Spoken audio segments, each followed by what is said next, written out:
প্রিয় দর্শক, আজকের ভিডিওতে সকলকে স্বাগত জানাচ্ছি। আমি খালেদ হাসান। আমি এই মুহূর্তে অবস্থান করছি ঠাকুরগাঁও জেলা হতে 15 কিলোমিটার দূরত্বে গড়েয়া বাজারে চেংটি নামক স্থানে জাফর ভাইয়ের আম বাগান। আজকের ভিডিওটা শুধু তাদের জন্য যারা ফরমালিন মুক্ত আম পেতে চান। শেষ পর্যন্ত সঙ্গেই থাকুন। যদি কেউ ফরমালিন মুক্ত আম খেতে চায় তাহলে অবশ্যই আমার এই নাম্বারে যোগাযোগ করবেন।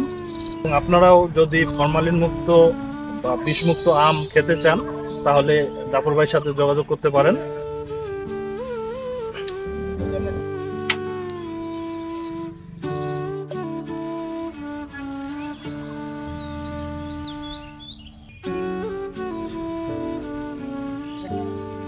আমের বাগানে আমার জানা মতে 8 প্রকারের আম আছে। তো আমরা এক এক করে আমের জাতগুলো জানবো। তো সেক্ষেত্রে আমি জাফর ভাইয়ের কাছে জানতে চাবো এই আমের জাতটা সম্পর্কে যদি জাফর ভাই একটু বলতেন। এই আমটি হচ্ছে আমেরিকান রেড পালমা। এটা খেতে অত্যন্ত সুস্বাদু এবং এটা 1 কেজি প্লাস ওজন এক একটা আমে। আবার ওইদিকে মাইকিং চ্যাংমাই, ওটাও প্রায় 800 থেকে 1000 গ্রাম। এটাও গ্রাম প্লাস 700 গ্রাম। এটাকে বলে সূর্যটি।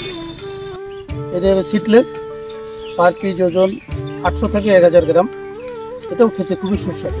এটাকে থাই বানানা, 400 থেকে 500 গ্রাম পার পিস ওজন। আচ্ছা, এটাও থাইল্যান্ডের। এটাকে বলে ডগমন। আচ্ছা সাদা আচ্ছা কালার। এটাকে বলে কাটিমন। বছরে 3 বার ফল আসে এটা। আবার কাঁচা মিষ্টি আম যেটাকে বলে, কাঁচা মিঠা ভারী ফল, কাঁচাই মিষ্টি। আমার এই বাগানের বয়স মোটামুটি 1 বছর 5 মাস। এবারে প্রথম ফলন নিয়েছে। প্রথম ফলনে মোটামুটিভাবে আল্লাহর কাছে আশাবাদী যে 7 থেকে 8000 কেজি আমের আশাবাদী। সর্বশ্রেষ্ঠ কথা হচ্ছে যে যদি কেউ ফরমালিন মুক্ত আম খেতে চায় তাহলে অবশ্যই আমার এই নাম্বারে যোগাযোগ করবেন।